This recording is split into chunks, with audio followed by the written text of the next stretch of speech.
인재를 배출해 시대를 이끌고 사회를 움직인 조선의 명문가들. 앞으로 명가는 조상이 얼마나 벼슬을 높게 했느냐, 이런 걸 가지고 이제 우리가 따질 수 없습니다. 그 집안의 정신 세계가 자신을 넘어서서 사회 국가적으로 얼마나 확장성을 가지고 있는가.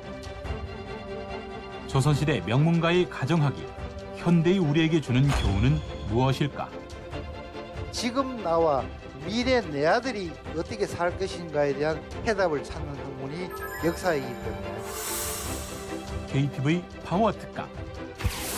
한국학중앙연구원 김학수 교수의 강연을 통해 조선시대 명문가의 인성교육에 대해 들어본다.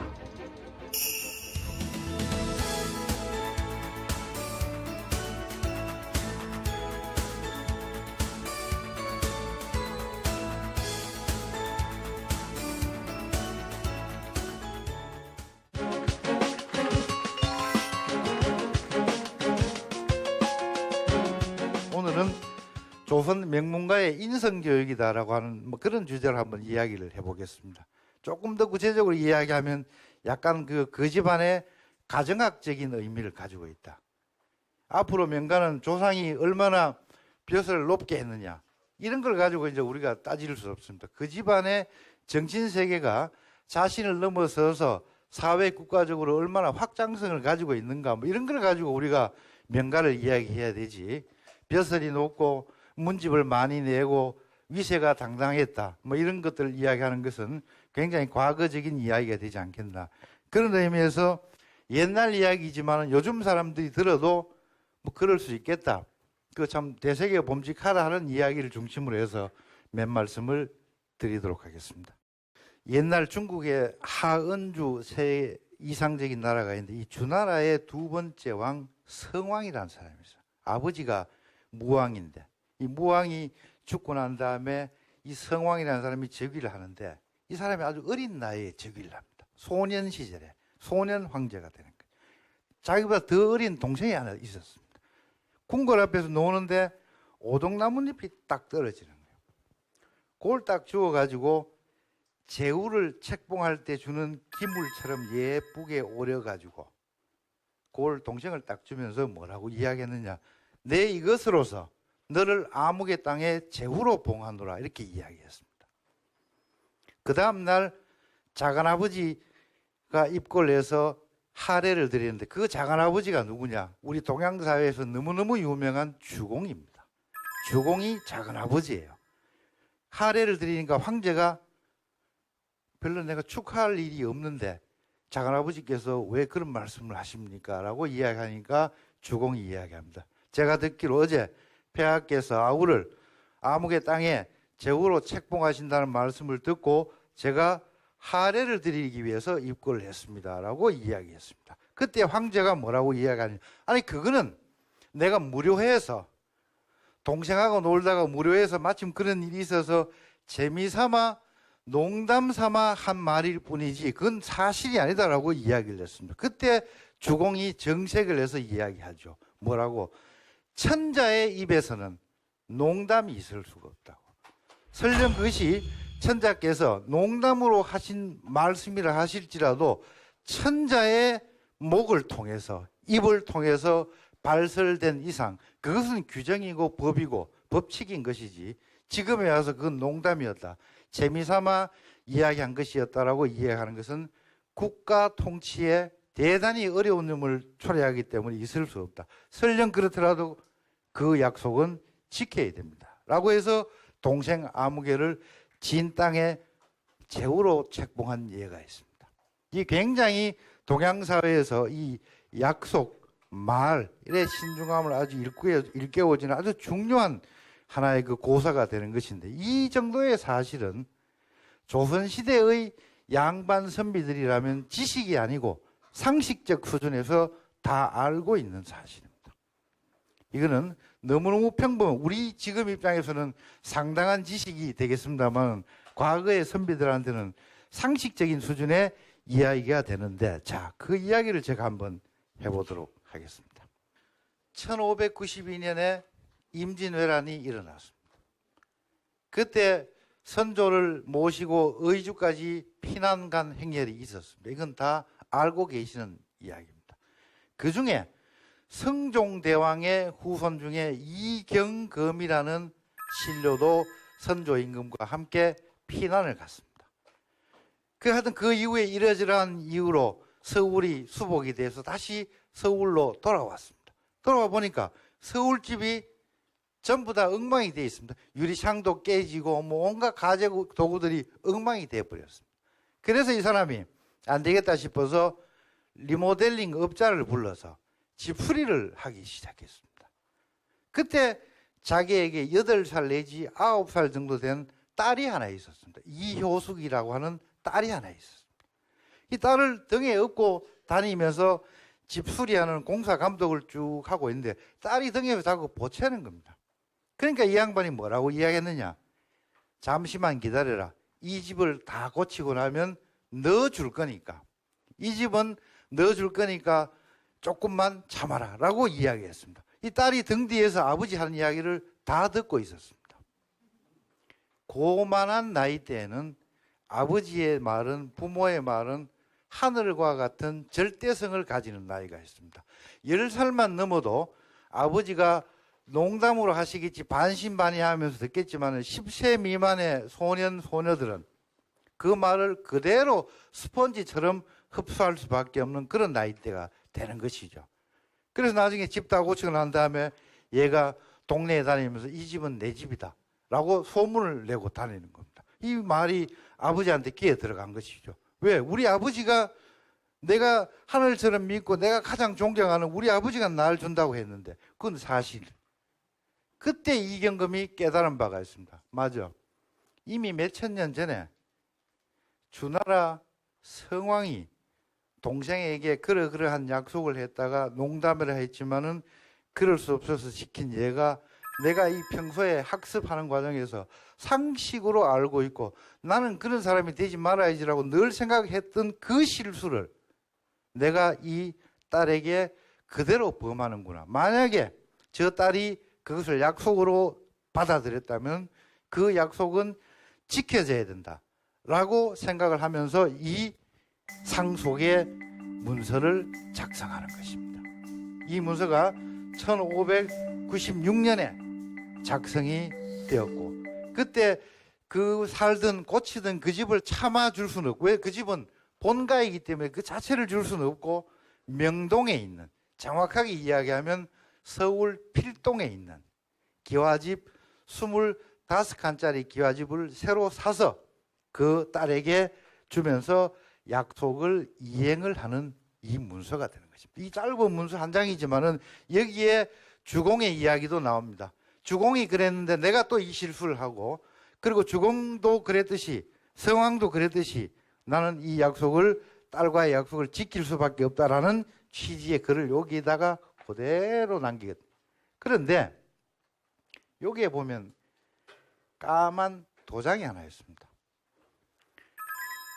조선시대 때 모든 사대부는 공적이든 사적이든 도장이 없습니다. 많은 사람들이 이 도장 문화는 단군 이래로 우리 문화의 중요한 한 축이 되었을 거라고 생각을 하지만은 한국의 남자들이 도장 가진 것은 불과 100년밖에 되지 않는다. 과거에는 도장 자체가 없습니다. 그런데 왜 추사 김정희의 글씨에 보면 도장이 찍혀 있는데 왜 도장이 없다 그러냐? 그건 미술품에 찍는 낙관일 뿐이고 우리가 지금 이야기하는 증명용 개념의 도장은 존재하지 않습니다. 모든 남자는 사인하면 되는 것입니다. 우리 국장님이 결제하실 때 사인하시면 되고 집에 가셔가지고 아들 숙제 검사도 사인하시면 되는 거예요. 똑같습니다. 전혀 도장이 필요 없다. 그런데 누가 도장이 필요하냐? 여자만 도장을 찍습니다. 여자만 도장을 찍습니다. 왜? 남자는 사인이라고 하는 것은 문자 인식이 가능해야 사인할 수 있습니다.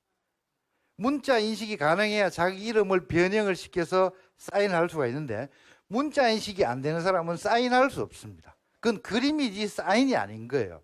그러면 조선시대의 많은 여성들, 왕가의 여성, 사대부가의 여성 중에 글 모르는 여성들이 조선시대는 꽤 많았습니다. 흔한서른이라든지 신사임당은 굉장히 특별한 경우고, 그 굉장히 특별한 몇몇 여성들의 기준에 맞춰서 여자들도 다 사인해야 된다고 이야기할 수가 없는 거예요. 그래서 수준을 굉장히 낮춰서 여자들은 사인으로 하는 것이 아니고 도장으로 통일을 했는데, 이 바로 도장이 바로 그 도장입니다. 그래서 왜 도장이 까마냐? 도장은 빨개야 되는데 빨갛게 아주 레드한 색깔로 찍어야 그게 도장이지, 검은 게 무슨 도장이냐? 조선시대에는 임금님과 관청만 붉은 도장을 쓸 수 있습니다. 모든 개인은 검은 도장을 써야 되는 것입니다. 블랙 잉크를 써야 되는 거예요. 그래서 검은 잉크를 쓰는 것입니다. 그런데 이 도장이라고 하는, 여성의 도장이라고 하는 것도 남편의 직급에 따라서 사이즈가 달라집니다. 남편이 영의정이면 가로 세로 한 8cm쯤 되고, 남편이 장관이면 6.5cm쯤 되고, 남편이 차관이면 한 6cm쯤 돼요. 남편이 저 말단의 참봉쯤 되면 한 4cm쯤 되는 겁니다. 그 멀리서 딱 보면 아, 까만 도장이 있구나, 저건 여성이겠구나. 도장의 사이즈로 봤을 때는 한 참봉쯤 되겠다, 판서쯤 되겠다, 영의정쯤 되겠다라고 신분을 알 수 있도록 그렇게 만들어 놓은 것입니다. 근데 여기서 이야기는 도장이 포인트가 아니고 왜 어머니가 등장하느냐. 아버지가 실수를 했지만 그 딸에게 집을 새로 사줄 때 어머니와 아버지가 공동 출자를 해서 그 집을 사준 것입니다. 그런데 어머니가 무슨 돈이 있어서 부업을 해서 뭐 모아둔 돈이 있나? 무슨 돈이 있어서 출자를 하느냐? 요 시대까지만 하더라도 여성들은 친정 아버지로부터 딸의 몫으로 당당하게 재산을 받아올 수 있는 시기였고, 그 재산은 자기 통장을 개설해서 자기가 배타적으로 관리할 수 있는 시대입니다. 그러니까 친정 아버지로부터 자기 몫의 땅을 받아서 신랑을 갖다 주는 게 아니고 자기 소유로 하면서 공동 경영을 하는 것입니다. 그렇기 때문에 아들, 딸이 귀여운 행동을 하면 남편의 의사하고 아무 상관없이 재산권을 행사할 수 있는 시대가 이 시대입니다. 이게 나중에 17세기 이후에 임진왜란 이후에 시대가 조금 딱딱해지면서 남자 중심의 시대로 가면서 그러한 상속 문화가 없어졌을 뿐이지, 그 이전에 우리 사회는 대단히 수평적인 사회입니다. 이 수평적인 사회로 쭉 가다가 임진왜란 이후에 수직적인 사회로 탁 꺾이는 거죠. 그 딱 꺾일 때 아주 핵심적인 역할을 하는 사람들이 이를테면 우암 송시열 이런 분들이 그 핵심적인 마지막 충격을 탁 가하면 탁 안 가해도 지금 꺾일라 하고 있는 중이에요. 지금 꺾일라 하는데 우암 같은 분들이 결정타를 탁 나르니까 시대가 수직적인 사회로 가는 것입니다. 그래서 위아래 남녀, 잘 사는 사람, 못 사는 사람, 이게 아주 철저히 가려지는 것이죠. 그래서 우리 한 20년 전만 해도 선생님이 여기 들어오면 책상 오와 열부터 맞추고 수업 시작하는 겁니다. 오와 열이 맞는 가운데 반듯한 교육이 이루어지는 것이지, 삐딱하게 앉아가지고 귀에 뭘 꽂고 무슨 공부가 되느냐고. 이 문화 자체가 수직적인 문화 패턴에 20세기 내지는 21세기적인 잔재가 그런 것입니다. 지금 그게 많이 없어졌습니다만 그 모습이 그런 것인데, 바로 공동 출자를 해서 재산을 주는 것입니다. 과거에 상속을 할 때 끔끔한 데서 둘이 주고받는 게 아니에요. 내 돈 내가 주는데 꼭 밝은 데서 해야 되느냐? 법이 그렇습니다. 반드시 증인이 있어야 됩니다. 이 상속을 증명할 수 있는 증인이 있습니다. 내 재산 내가 주더라도 밀실에서 주고받고 하는 게 아닙니다. 반드시 증인이 있어야 되는데, 여기 증인이 누구냐? 요 사람이 증인이에요. 증인이 아들 이안국. 이안국이는 효숙이의 큰 오빠입니다. 이게 무슨 뭘 의미하느냐. 이한국 입장에서는 아버지가 말씀만 좀 진중하게 하셨었어도 25칸짜리 기와집이 그냥 날아가는 일이 없었을 터인데 그 아버지가 괜히 그런 말씀을 하셔가지고 우리 남매가 공동으로 나누어 가져야 될 파이의 규모가 적어졌다고 생각하는 것이죠. 말은 안 하지만 마음속에 불만이 있을 수 있습니다. 왜? 사람이기 때문에. 그래서 아예 그 큰오빠를 그 양도의 정인으로 세워가지고 다른 말 할 수 없도록 그렇게 안전장치를 만들어 놓은 것입니다. 이게 상속이라는 게 형제 간에는 불화가 적습니다. 사촌이 되고 육촌이 되고 팔촌이 되면 이의제기 막 들어오고 생각지도 않는 곳에 소송 막 들어오고 이렇게 하는 것이죠. 그런 것들을 미연에 방지하고자 하는 측면에서 이안국이라고 하는 사람을 정인으로 세웠다. 자, 이 신뢰의 문화가 되는 것입니다. 그런데 효숙이가 어떻게 보면 참 지혜로운 여성이고 또 어떤 일면으로 봤을 땐 조금 영악한 측면도 있는 것이죠. 요 효숙이가 자라서 시집을 어디에 가느냐? 한산이 시집을 갑니다. 이때 한산이 씨의 아주 핵심적인 인물이 누구냐면 선조 임금 때 영의정을 지낸 악의 이산해라고 있습니다.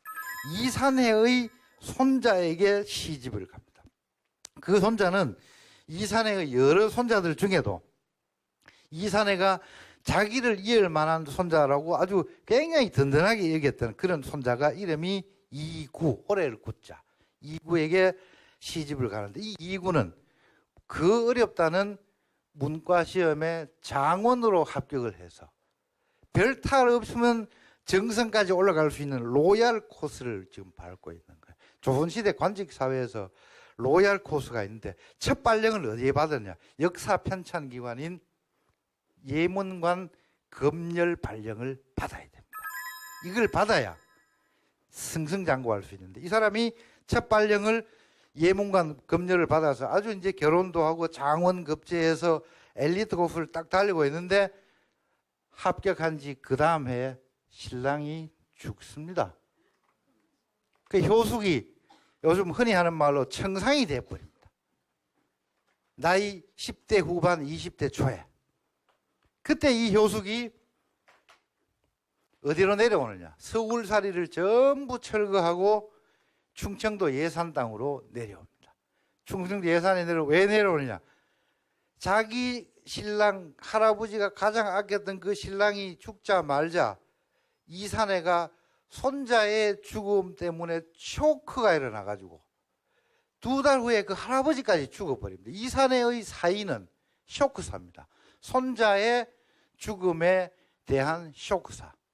그래서 산소를 예산에 썼고 그나마 자기 신랑을 가장 아꼈던 할아버지가 있는 예산 땅으로 내려와서 아주 정말 덤프를 헤치고 모든 걸 개간해서 이제 집을 새로 짓게 되는데 이게 이제 그때 이효숙이가 새로 지은 집인데 이 집을 짓는 시드머니 역할을 한 것이 아까 제가 이야기한 필동에 있었던 집입니다. 예나 지금이나 서울집 25칸짜리를 팔면 예산집 100칸짜리를 지을 수가 있습니다. 그래서 그것이 시드머니가 돼서 이 집을 짓는 것이죠. 이 집은 실제 가보면 안채하고 사랑채가 굉장히 떨어져 있습니다. 보통의 양반 가옥도 안채, 사랑채가 내외를 해야 되기 때문에 떨어져 있습니다만 이 집은 특히 많이 떨어져 있다. 왜? 이 집을 지을 때의 집주인이 여성이기 때문에 더욱더 내외에 대한 그런 의식이 더 강고해서 훨씬 더 많이 떨어져 있습니다. 그래서 하여튼 이 할머니가 오래 살았습니다. 거의 90 가까이 살아가지고 아들, 손자, 증손자에 이르기까지, 물론 아들은 일찍 죽었습니다만 증손자에 이르기까지 과거에 합격을 시키고 출세를 다 시키고 날 정도로 굉장히 오래 살면서 집안을 완전히 중흥을 시키는 겁니다. 이 중흥을 시킬 때 그 종잣돈이 된 것이 바로 어릴 때 그 기질을 발휘해서 아버지로부터 받아 챙겨 두었던 그 집에 자산이 자신이 시집 와서 굉장히 어려울 때 아주 이게 뭐라 그래 중흥할 수 있는 재도약할 수 있는 아주 핵심적인 자산으로 활용이 되었다는 것입니다. 이게 약속의 신뢰의 중요한 부분인데 이야기가 여기서 끝이 나는 게 아닙니다. 요 집에서 나중에 한말에 순국 의사 수당 이남규 선생이 이 집의 직계 종손으로 태어납니다. 아마 이 효숙 할머니로 치면 9세 종손인가 그래요. 하여튼 쭉 내려오면 이남규를 잘 모르실 수가 있는데 이남규는 한말의 4대 문장가 중에 한 사람입니다. 우리가 그때 문장가라고 이야기하면 누구냐면 명미당 이건창, 그 다음 너무너무 잘 아시는 매천 황현, 그 다음에 창강 김태경 앤드 수당 이남규. 이 글이 뭐 워낙 촘촘하고 문장력이 워낙 타이트해서 수당 이남규가 글을 지으면 주전자를 가지고 물을 부어도 물이 안 샌다는 거죠. 그만큼 문맥이 타이트해서 그 글씨를 쓴 종이가 타이트해서가 아니고 센텐스들이 워낙 타이트하니까 물을 한 주전자를 부어도 물이 안 샌다는 것이죠. 그럴 정도로 문장이 뛰어난 사람이 바로 이남규입니다. 이남규가 처음에 관료로 역시 문과 합격해서 정통 관료로 가다가 나중에 순국 의사의 길로 가는데 이 양반이 독립운동하러 아들 데리고 집을 나서서 어느 천변을 가다가 일본 순사들에 의해서 아버지와 아들이 한 달 한시에 피살됩니다. 그래서 두 부자는 제삿날이 같습니다. 아버지와 아들이 제삿날이 같고 마침 함께 갔던 종이 있었는데 이 종이 거의 만신창이가 거의 죽기 직전까지 피해를 봤는데 이 종은 겨우 살아남아서 집에 와서 그 사실을 이야기함으로써 그 피와 사실을 알게 되는 것이죠. 그러니까 이 신뢰의 가족 문화가 국가 사회적으로 기여할 수 있는 굉장히 위대한 인물을 이 집에서 탄생을 시켰습니다. 그래서 이 집이 이효숙 할머니가 지은 집이지만은 세상 사람들은 수당고택이라고 부르고 있습니다. 인터넷에 치면 다 나올 거예요. 한산이시 수당고택, 이남규가 태어난 집이다라고 해서 굉장히 뒤에적인 이야기를 가지고 이름을 붙였습니다만 원래 이름은 훨씬 더 땡겨 붙여야 되는 게 맞지만 어쨌든 지금은 그렇게 되어 있습니다. 문서 하나에 불과한 것이지만은 저 문서가 담고 있는 역사적 의미는 굉장히 농축이 되어 있다. 굉장히 농축이 되어 있기 때문에 저런 자료들을 통해서 우리가 옛날 사람들이 굉장히 그 신의도 강조하고 믿음이라고 하는 것을 중요하게 여겼다 하는 그런 것들 이 집안의 가풍이 되는 겁니다. 그래서 옛날 말에 대신불약이라는 게 있죠. 대신불약. 크게 믿으면 약속할 필요가 없는 거죠. 조금 더 구체적으로 이야기하면 100억을 빌려줘도 그냥 줄 수 있는 사람이 있고 10만 원을 빌려줘도 계약서 써야 되는 사람이 있는 것입니다.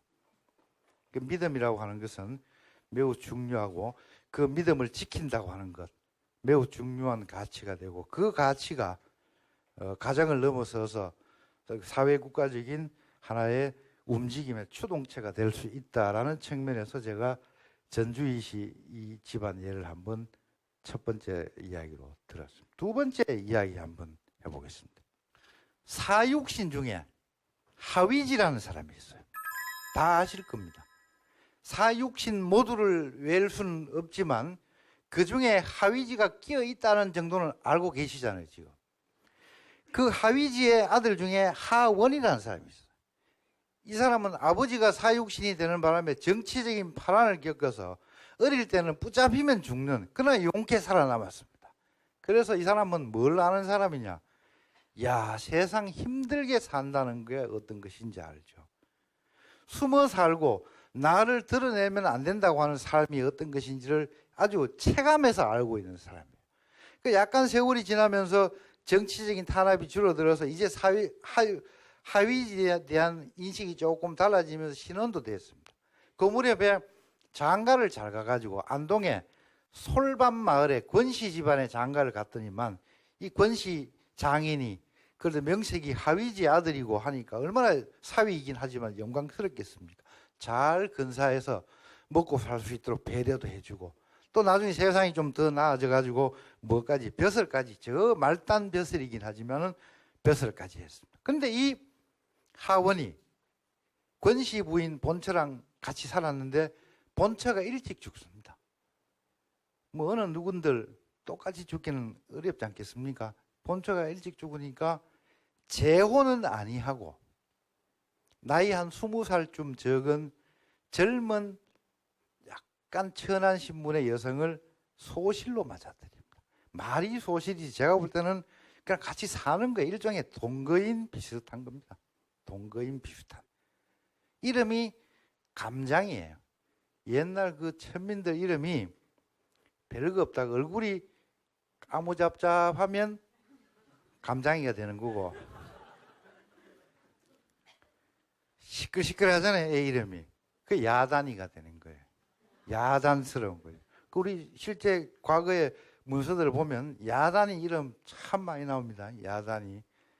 기본적으로 좀 시끄러움 그런가 봐. 하여튼 이 사람 이름은 감장이라는 사람인데 이 감장이랑 한 20년을 같이 삽니다.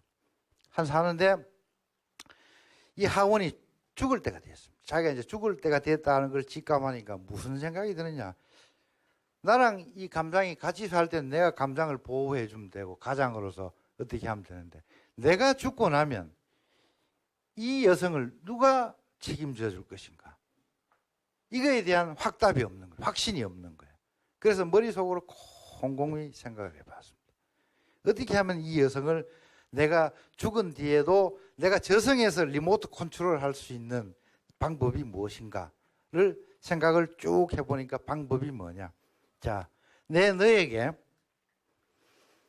큰 재산은 아니지만은 네가 근근히 그래도 노후 생활을 유지할 수 있을 정도의 재산을 이렇게 준다. 많이 못 줘서 미안하다. 그러나 우리 형편이 뭐 이런 걸 어떻게 하겠느냐 이해하라. 그리고 너는 너 역시 삶이 유한한 것이니 죽을 때가 있을 것이고 죽게 되게 되면 그 재산을 나의 본 자식들에게 리턴을 시켜라. 단 조건이 있다. 누구한테 리턴을 시키느냐? 네가 주고 싶은 사람한테 줘라. 이렇게 된 것입니다. 그러니까 본처의 자식들이 아들도 있고 손자도 있는데 조금 나쁘게 이야기하면 저 서할머니의 저 재산이 탐이 나서라도 내가 효도를 해야 되겠다. 쉽게 말하면 잘 보여야 되겠다. 라는 생각을 하게끔 만드는 것입니다.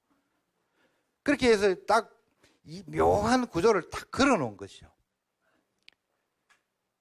손자 중에 하원의 손자 중에 하철민이라는 손자가 있었는데 이 하철민이가 사람이 인품이 넉넉하고 인정스럽고 다정하고 그랬던 사람이에요. 늘 할머니지만 아침에 일어나서 가서 밤에 잘 주무셨고 진지는 잘 자시고 특별히 뭐 편찮으신 데는 없는지 늘 알아보고 걱정해주고 또 크고 작은 어려운 일들을 도와주는. 그러니까 이 감장의 마음속에는 내가 저 재산을 나중에 리턴을 시켜야 될 때가 있다면 반드시 저 하철민이라는 사람을 줘야 되겠다라는 생각을 끊임없이 하게 만드는. 요거는 재산이 탐나서 한 행동이라기보다는 굉장히 어떤 그 순수한 인간의 발산으로서 그렇게 이루어졌던 것 같습니다. 짐작컨대 이제 감장도 삶이 유한해서 죽을 단계가 되고 이 죽을 단계가 되니까 자기 신랑 하원과의 약속을 지켜야 되는데 그 약속을 지킬 때 작성한 문서가 바로 이 문서가 되는 거예요. 그 감장은 글씨도 모르고 글도 모르는데 저런 한문으로 지금 여기 꽤 많은 교육을 받은 분도 못 읽는 저거를 감장이 직접 썼단 말이에요. 옛날에도 대서소가 있습니다. 대신 써주는 데가 있단 말이에요. 옛날에도 아무 상관없습니다. 글 몰라도 아무 상관없습니다. 수임료만 줄 수 있으면 돼요. 수임료만. 아무 상관이 없어요. 저걸 작성하는데 감장은 부지런했던 사람인 모양입니다. 처음에 자기 신랑으로부터 받았던 재산이 노비 둘의 밥솥 하나 국솥 하나가 전부였었습니다. 아주 단약한 살림이었는데 감장이 그 후로 열심히 노동을 해가지고 논을 7마지기를 더 샀습니다. 논 7마지기를 더 사가지고 이 7마지기까지 보태가지고 하철민이라는 사람을 양도자로 지목을 하는데, 하철민이에게 이 재산을 주면서 유일하게 그은 단서가 있습니다. 뭐냐? 내가 죽고 나거든 평장이라도 봉분을 이렇게 만드는 무덤이 아니고 평평한 무덤, 평장이라도 좋으니 무덤만 달라. 그러니까 조촐하게나마 장례만 치러주면 좋겠다라는 취지로 논 7마지기를 얹어서 할아버지가 줬던 거에 자기가 번 7마지기를 보태서 하철민에게 재산을 양도하는 문서가 바로 이 문서가 되는 것입니다. 지금 민법에 큰아들이라고 해서 재산 몫이 커지는 게 아니에요. 아버지가 편찮을 하실 때 누가 자주 찾아가 보고, 누가 병원비를 평소에 많이 대고, 누가 그 마음을 기뻐해 주느냐에 따라서 이제는 몫이 달라지는 것입니다. 효의 개념이라고 하는 개념이 자주 찾아뵙고 마음을 기쁘게 해드리는 것이 매우 중요한 것이고, 그것이 재산 상속에까지 영향을 미치고 있습니다. 이미 조선시대에 마찬가지인 것이죠. 결국은 누가 평소에 얼마나 잘하느냐에 따라서 그 사람이 물질적으로도 풍요로움을 누릴 수 있는 하나의 중요한 사례로서 이 문서를 들 수가 있는데, 할머니이지만은 하철민을 절대 하철민이라고 부르지 못합니다. 반드시 하철민 씨라고 부르는 것이죠. 그게 신분사의 모습입니다. 지금 서조모가 손자에게 철민 씨라고 불렀다고 하는 그것을 지금에 와서 계승하자는 말이 아니고, 그때의 모습은 그런 것이었다는 것이고, 그러나 어쨌든 인간적인 공감 위에서 서조모와 그 본 손자 간의 어떤 이런 재산 양도의 과정, 저는 이게 명분과 진리의 효문화가 아니겠는가. 정말 효라고 하는 인간 본연의 어떤 그 보편적인 정서도 잘 지키면서 또 자신은 재산적, 경제적으로도 하나의 이득을 취할 수 있는 그런 하나의 그 중요한 사례로서 이 예를 들 수가 있는데, 여기에 보면 장구 모양의 뭐가 보이죠? 저건 뭐냐? 도장도 사대부가의 여성이나 찍는 것이지, 사대부 이하의 천민들은 도장도 쓸 수 없습니다. 뭘 하느냐? 자기 육체로서 자신을 증명하는 것입니다. 그래서 초기에는 손바닥 도장을 찍습니다. 그러면 누군가가 붓을 가지고 이렇게 그립니다. 굉장히 모욕적이죠. 어느 누구는 만년필을 싹 꺼내가지고 사인을 딱 하는데, 같은 문서에 사인을 딱 하고 만년필을 탁 닫아가 탁 넣는데 손을 쓱 내밀어야 돼요. 그 인간적으로 굉장히 이게 신분사회, 무서운 사회입니다. 그러니까 우리가 이 전통을 비판적으로 정제되게 개성한다고 하는 것이 매우 중요한 겁니다. 그러니까 정확하게 알아야 칠 거는 치고 땡길 건 땡긴 걸 알아야 돼. 그런 의미에서 역사는 기본적으로 현대사가 되는 것입니다. 역사는 현대사인 것이지, 아무리 과거의 이야기를 하더라도 지금 나와 미래 내 아들이 어떻게 살 것인가에 대한 해답을 찾는 학문이 역사이기 때문에 행여의 역사를 그냥 옛날 이야기 듣는 정도, 옛날에 재밌는 이야기 듣는 정도로 생각한다면 정말 곤란하다. 역사는 현대사. 군대에서 실탄장전해서 전쟁시켜 보는 것보다 더 좋은 훈련이 어디 있겠습니까? 그 최고의 훈련입니다. 실탄장전 딱 해서 1중대, 2중대 한번 붙어봐라. 그게 가능할 수 없잖아요. 그래서 체육대회 하는 거예요. 체육대회에 보면 전투력이 파악이 되는 겁니다. 그러니까 실제 전투를 쉽게 볼 수 없기 때문에 다른 우회적인 방법을 하는 것이죠. 인간의 삶이라고 하는 것은 기본적으로 임상 테스트가 안 되는 것이죠. 임상 실험이 되면 얼마나 좋겠습니까?